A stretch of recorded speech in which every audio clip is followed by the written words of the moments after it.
bonsoir, bon dia, comment allez-vous aujourd'hui? J'espère que vous allez bien.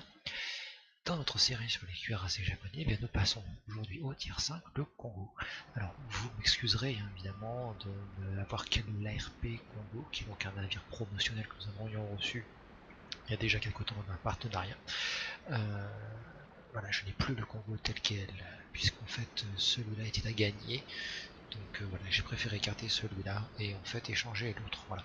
Les caractéristiques, attention, sont identiques. Donc cela ne change rien à ce que je vais vous dire. Voilà. Avec le Congo, eh bien, nous sommes à la fois dans la continuation du Myogi et également dans une évolution. Continuation, pourquoi? Parce que en fait nous avons globalement les mêmes tourelles, même calibre. Nous avons en fait également le même profil, un peu de choses près, le même agencement du blindage. Les différences, eh bien, il y en a quand même quelques-unes. Première différence, ce n'est pas tant au niveau des points de structure, évidemment ça va augmenter, la protection contre les torpilles est plus faible, donc attention à ça. Vous avez deux canons de plus, une tourelle de plus, donc déjà c'est quand même beaucoup plus appréciable, et surtout la portée est beaucoup plus importante. Les secondaires restent quand même relativement anecdotiques, hein. C'est la même chose que sur les Myogi, mais on est encore en bas tiers, ça ne sert pas à grand chose. 21 km de portée, c'est quand même très appréciable. La défense entière, ça n'est malheureusement pas le point fort. La maniabilité, c'est là où ça devient très intéressant. Voilà. Nous avons un navire qui peut atteindre les 30 nœuds. Nous avons en fait non pas un cuirassé, mais enfin, ce que les japonais en fait appelaient un cuirassé rapide, qui est en fait beaucoup plus proche d'un croiseur de bataille. Au départ, le Congo était un cuirassé relativement léger, qui a été ensuite complètement modifié pour en devenir évidemment certes un cuirassé plus moderne, mais également orienté dans un cuirassé plus rapide. Donc automatiquement il va a priori être moins blindé que les autres cuirassés, mais justement il a des avantages. Le premier avantage, c'est sa rapidité. Vous allez pouvoir à tir équivalent aller plus vite que la plupart des cuirassés ennemis. Là où évidemment il ne faut pas compter du tout, c'est sur sa dissimulation. 16 km de base, vous n'êtes pas discret. Et là encore, eh bien en fait ça fait partie des manières de jouer en fait les cuirassés japonais. Voilà, c'est ces fameux blindages. Vous voyez, voilà, on retrouve ces mêmes blindages, hein, voilà, qui protègent davantage la citadelle et le reste n'est pas protégé. Très peu de superstructures. Une faible proue, mais une plaque de blindage à l'avant, très intéressant, qui fait que les obus, suivant l'endroit où ils vont taper, si vous êtes correctement anglais, vont taper cette plaque de blindage et vont ricocher. De même, si on enlève le bulbe anti-torpille, voilà, vous avez ensuite voilà, une ceinture blindée de 203 mm. Ce qui, si vous ajoutez ceci au bulbe anti-torpille, ça vous donne un blindage certes a priori faible, mais qui, de par la manière dont il est agencé, va vous permettre tout de même de faire ricocher quelques blindages, de faire ricocher pendant quelques obus. Et là encore du coup, vous allez pouvoir le jouer de la même manière que vous avez pu jouer notamment le Myogi, comme je vous avez pu le voir dans ma vidéo précédente, c'est-à-dire en fait toujours anglais, de cette façon pour montrer cette section là de blindage, parce que du coup vous avez une bonne chance ici de montrer le blindage, la plaque à 76 mm qui va faire ricocher les obus, et une partie de votre blindage qui va les faire ricocher ici. Et si vous regardez à l'arrière, hop, j'attends juste, voilà, c'est exactement pareil. Vous avez une petite plaque ici qui protège de la citadelle, donc en gros vous avez une chance pour que les obus ricochent. Là où par contre évidemment les choses se passeront très mal, c'est si vous montrez votre flanc, puisque vous avez une ceinture supérieure très faiblement blindée. Voilà, et vous allez évidemment prendre très très cher, surtout évidemment si on vise sous les tourelles avant, sous les tourelles arrière. Vous voyez qu'il n'y a pas de protection et donc il est très facile ensuite de toucher la citadelle. Voilà, vous allez la toucher beaucoup plus facilement. Donc faites attention à ça. Quelqu'un qui sait un minimum visé pourra vous toucher. Et c'est là où en fait j'en viens au principal défaut du Congo. Ce n'est pas tant sa précision, même si sa précision peut quand même être quand même troll. Non, son principal défaut c'est le matchmaking. Malheureusement le Congo est en tier 5. Et malheureusement, en l'état actuel, le Congo va souvent se retrouver bas tiers. C'est-à-dire que si vous allez pouvoir affronter sans trop de problèmes des cuirassés tier 5, vous pouvez gérer même le Julio César. En étant bien anglais, vous pouvez largement faire rebondir des obus. Je l'ai testé, ça fonctionne. Vous avez tout de même malheureusement moins de canons que le Julio César, donc il vous fera malheureusement plus mal, surtout si il vous vise dans les structures. Il vous vise dans les structures, vous allez prendre très très cher. À vous de faire pareil évidemment. Mais bon, les autres cuirassés, le New York, le Bretagne ou le Koenig, il n'y a pas de souci, vous pouvez tenir. L'avantage face au Koenig par exemple, même s'il est très tanky également, c'est qu'il a un calibre plus faible, donc vous pouvez tenir plus facilement. Non, là où les choses commencent à se gâter, c'est à partir du tier 6 où vous commencez à voir apparaître des navires ayant des calibres de 380 mm, et là, malheureusement, quoi qu'il arrive, votre blindage avant ne suffit pas. Hors de question de se mettre comme ceci, les obus vont directement passer à travers et vont aller taper dans la citadelle.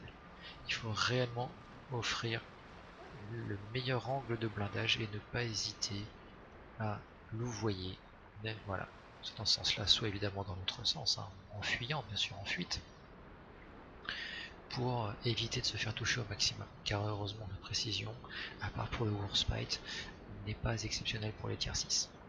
Non, le gros danger vient en fait du fait que vous allez souvent tomber face à du tier 7. Et là malheureusement, vous allez souffrir. Soit en fait vous allez tomber face à des cuirassés de tier 7 qui ont des calibres faibles, exemple George V, exemple le Lion, mais qui ont beaucoup de canons, et qui du coup ont de très bonnes chances de vous faire beaucoup de dégâts par le simple fait que vous allez recevoir beaucoup d'obus sur la figure, que ce soit des obus HE ou des obus AP. Ou à l'opposé, en tier 7, vous allez tomber malheureusement sur le Colorado Nagato, qui ont des canons de 406 et 410 mm qui vont vous faire des trous absolument partout. Et donc là, du coup, plus que jamais, votre atout, c'est votre maniabilité, c'est votre rapidité. 30 nœuds. Vous devez jouer là-dessus pour vous positionner systématiquement.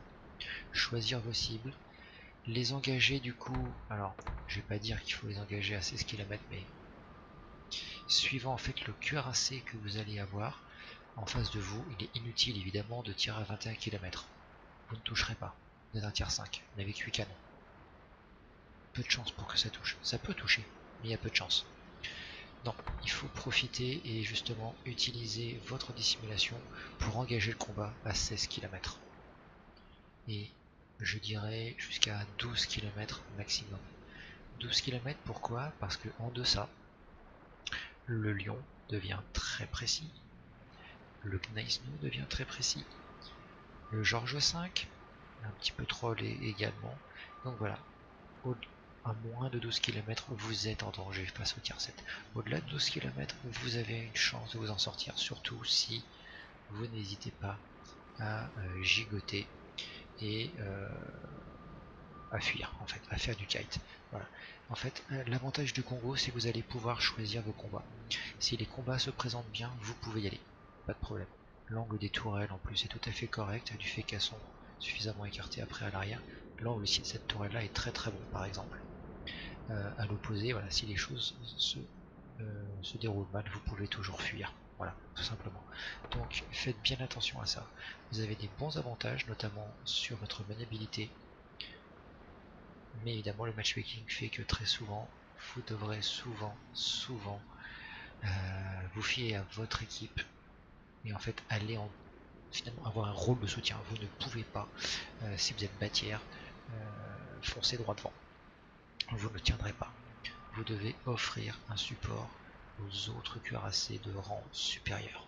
Voilà, il n'y a que comme ça que vous allez pouvoir y arriver. Voilà. Je vais évidemment vous montrer comment fonctionne ceci dans une petite partie qui va arriver tout de suite après. Ne quittez pas. Et nous voici donc en partie où, eh bien, comme quoi, vous voyez, bon sang ne saurait mentir, je me retrouve dans une bataille top tier. Et oui, tout est possible si vous regardez bien, voilà. Tier 4 et tier 5. Donc quoi, vous voyez, tout est possible. Alors ça n'est pas pour autant que je vous montre simplement ça parce que c'est une partie où je suis top tier et que c'est suffisamment rare. Non. Au départ, évidemment, j'avais commencé à, à vouloir jouer justement. Et ce qui s'est passé, c'est qu'évidemment, première partie, je suis bas tiers, mais ça, c'est pas à la limite le problème. Le problème, c'est que la partie a été terminée en 6 minutes 30, quelque chose comme ça. Nos destroyers ont été éliminés très rapidement. On ne pouvait absolument plus rien faire et là voilà, la partie s'est terminée très rapidement. Et voilà. Donc là vous voyez que le Danae a échappé à ma salle. J'ai un petit peu trop anticipé et du coup voilà, je l'ai encadré à 10 km, c'est un petit peu dommage. Oui, donc pour en revenir, voilà, au bout de 5 minutes, pas eu le temps de faire grand chose. J'ai survécu, on était en train d'avancer, mais bon, malheureusement, ça n'a pas suffi. Voilà, donc là, voilà, j'essaie de pousser, comme vous le voyez, sachant qu'il n'y a que 2 destroyers en partie. L'un a déjà été repéré, c'est celui qui est au milieu, voilà, 2040, c'est un Danae. Donc là, évidemment, il y a 2 overpens, c'est évident. J'aurais pu faire un peu plus. Voilà.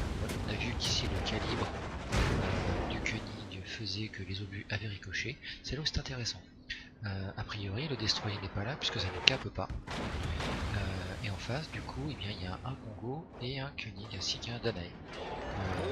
Là où il y a un petit problème, c'est que c'est le moment où je me rends compte que je suis tout seul. Et là, il y a un combat qui vient d'arriver. Et comme évidemment, je suis tout seul, voilà, la petite citadelle qui va bien, puisque le Svetlana a décidé de fuir et que le Miyogi n'avance pas, et bien il est hors de question que j'avance.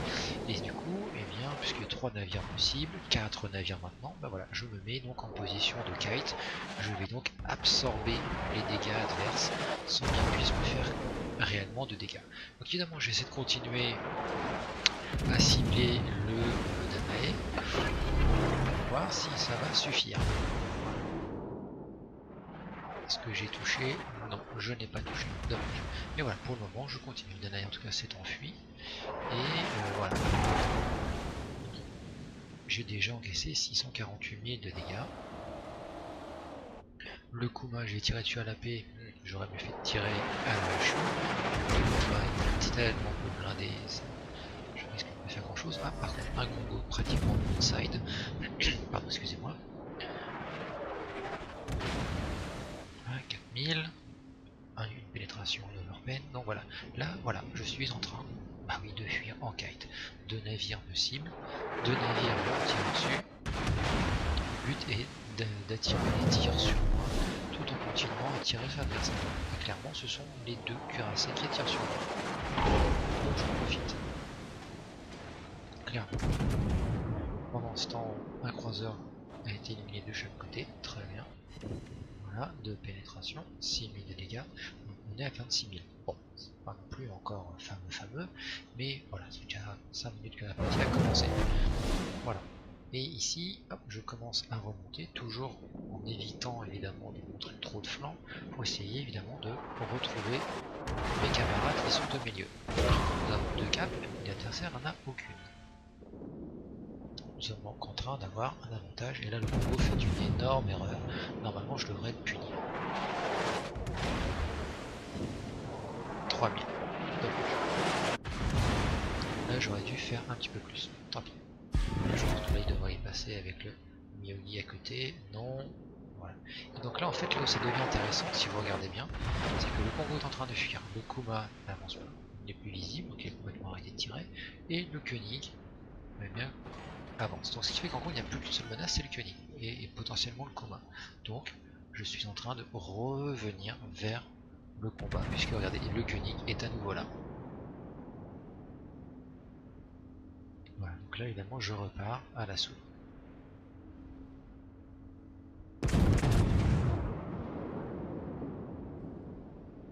Voilà.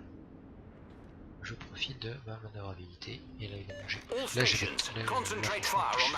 comment j'ai visé, j'ai vraiment fait n'importe quoi. Mais ce qui se passe c'est que nous perdons déjà un destroyer. Et là ça devient dangereux, surtout qu'en plus il y a un porte-avions. Et les porte-avions, je ne suis pas équipé pour battre les porte-avions. Le Danae a été éliminé entre temps, très bien.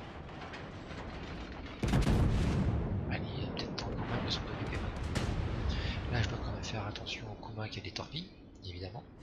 Voilà, voilà, bravo éliminé. Je dois faire attention au Koenig. J'ai déjà dépassé le million de dégâts potentiels. Le Koenig, voilà, attention. Voilà. Là, vous voyez, j'ai déjà pris un peu plus de dégâts. J'en ai trop pris, j'aurais pas dû tourner autant. Erreur de ma part.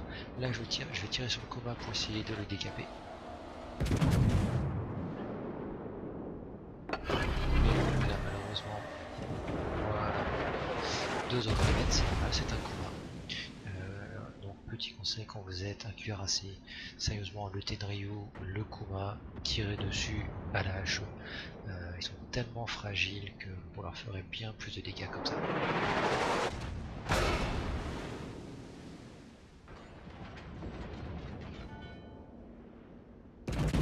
Et je vois apparaître le bug en plus, donc ça peut vraiment être quelque chose de très intéressant.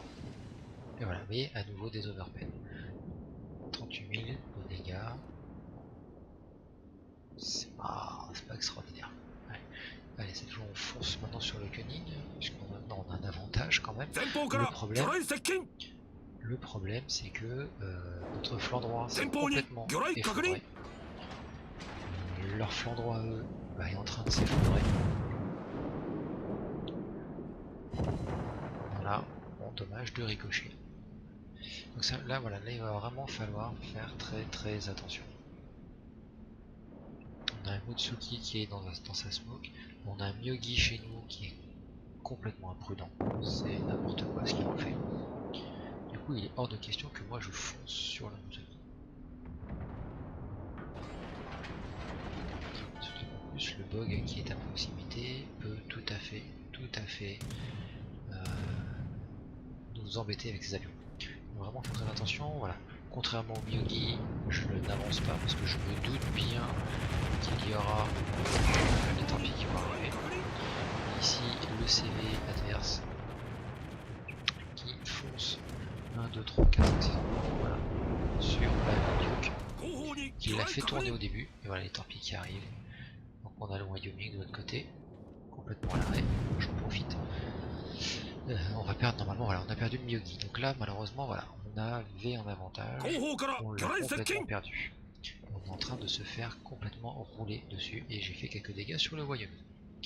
Donc là ici le Kuma fait quand même quelque chose de, d'un mon humble avis, idiot. C'est-à-dire de retourner sur le champ de bataille, donc c'est pas du tout ça qu'il faut faire. Le bug adverse, je ne sais pas non plus ce qu'il a fait comme mouvement. Mais là clairement, voilà, notre propre porte-avions va se faire éliminer par les destroyers adverses. Donc on n'est vraiment pas du tout dans une bonne position. Donc, il n'y a que l'adversaire qui a des caps, nous n'avons rien. Il faut à tout prix couler les navires, voilà.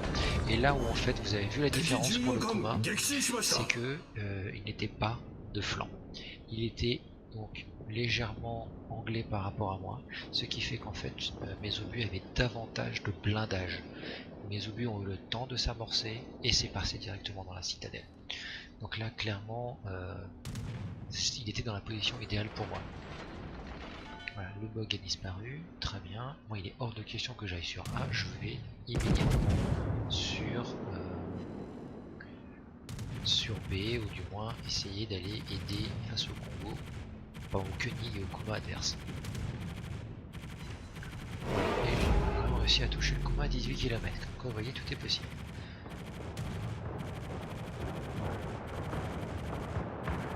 Voilà, ça ne sert absolument à rien d'aller sur A, puisqu'il y avait déjà 3 navires, au contraire il faut essayer d'aller contest le plus rapidement possible. Il y a de bonnes chances pour que le Mutsuki soit déjà reparti.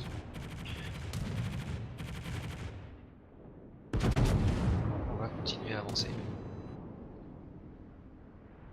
On y va, 65 000 de dégâts, ça commence à être intéressant.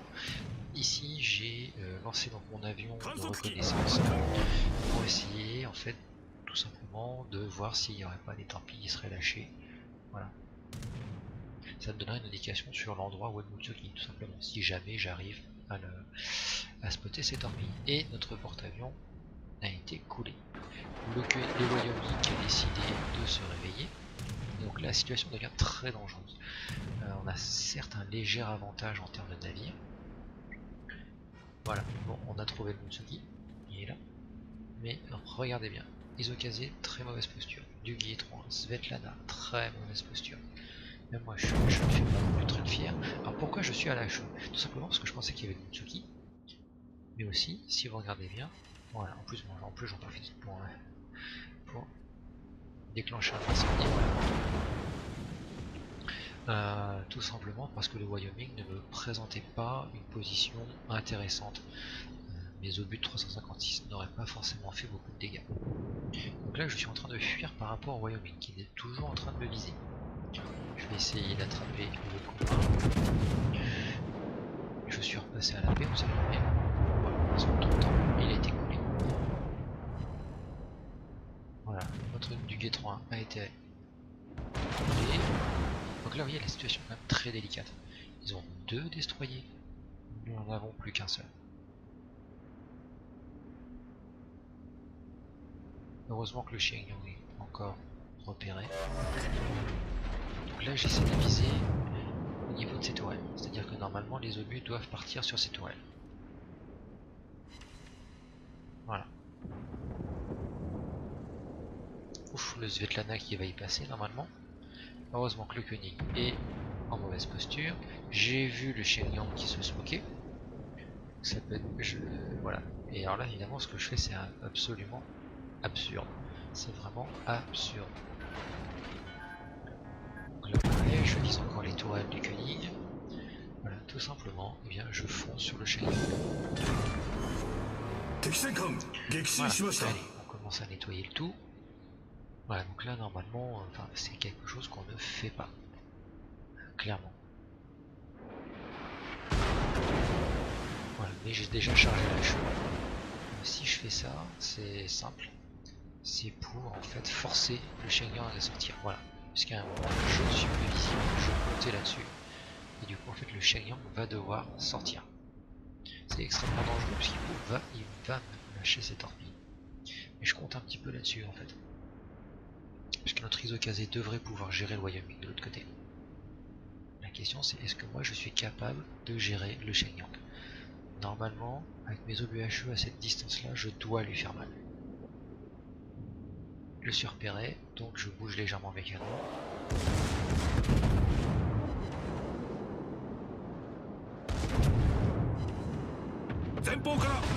Et je vais tout de suite commencer à ralentir. Boum. Je vais tout de suite commencer à ralentir et à tourner en même temps, parce que je savais que dès qu'il était sorti de sa smoke, il allait me torpiller.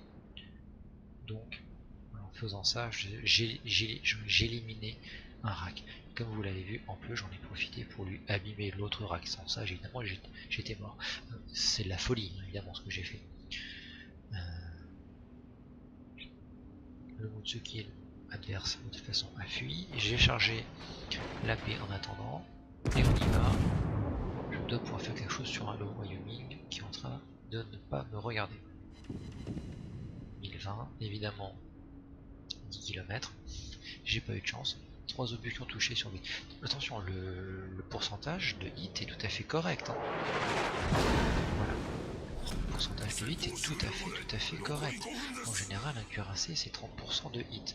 Là, j'en ai quand même beaucoup plus. Donc là, vous voyez que dès que je suis un petit peu anglais, et boum.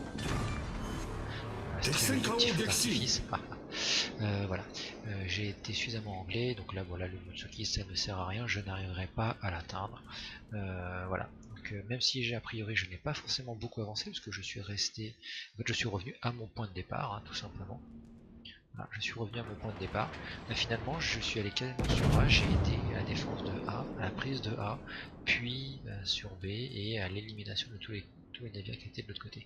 Donc comme quoi, vous voyez, tout est possible avec ce Congo. J'ai pu utiliser sa rapidité pour systématiquement me repositionner. Voilà. J'espère que cette partie vous a plu. Nous allons pouvoir revenir au port pour faire un dernier bilan sur les forces et faiblesses de ce Congo. Merci. Et nous voici donc de nouveau au port pour faire donc le dernier bilan concernant ce Congo. Comme vous l'avez vu, j'ai eu de la chance hein, d'être dans une partie en top tiers, où là on voit clairement qu'il est quand même efficace, même s'il n'est pas parfait. Attention, il n'a que 8 canons. Les autres cuirassés de même tiers ont davantage de canons. Donc le reproche qu'on pourrait faire au Congo quant à sa dispersion, et c'est vrai, elle est réelle. Je veux dire, 220 mètres de dispersion, c'est vrai que ça paraît beaucoup. Attention, à 21 km. Donc si on rapporte ça à une portée de tir normale, enfin équivalente par rapport aux autres cuirassés de même tiers, en fait finalement la dispersion est tout à fait correcte. C'est juste que vous n'avez que 8 canons. Là où les autres navires en ont plus, généralement au moins 2 de plus. Donc faites attention à ça. Cette impression de manque de fiabilité vient du fait que c'est les 2 canons qui auraient peut-être pu toucher. Voilà. Donc là encore, hein, voilà, navire qui a quand même un certain nombre d'avantages, un blindage qui est tout à fait correct, une très grande rapidité, très agréable, un calibre de 356 mm qui finalement permet d'affronter tier 4, tier 5, tier 6 et même tier 7. Les tier 7 vont aussi souffrir face à les 356 mm. Le problème c'est ça, c'est que le Congo malheureusement très souvent sera en tier 7. Donc ayez bien en tête que même s'il ne faut pas camper, ça ne sert à rien de camper. Inutile d'utiliser votre portée de 21 km pour survivre. Non, à 21 km vous ne toucherez rien. Utilisez votre vitesse, votre maniabilité pour vous positionner correctement dans le combat, savoir vous désengager rapidement. En fait, voilà. C'est aussi simple que ça. Le but n'est pas forcément de rester en vie, non. Le but est de rester en vie suffisamment longtemps pour aider les autres cuirassés à faire leur travail, surtout si ce sont des cuirassés de rang supérieur. Voilà. J'espère que cette vidéo en tout cas vous a plu. N'hésitez pas à mettre des petits commentaires, à montrer que vous avez apprécié ou pas d'ailleurs. Et je vous donne rendez-vous très bientôt pour le tier 6 japonais, le Fuso, qui est un navire que j'adore. Voilà. À très bientôt.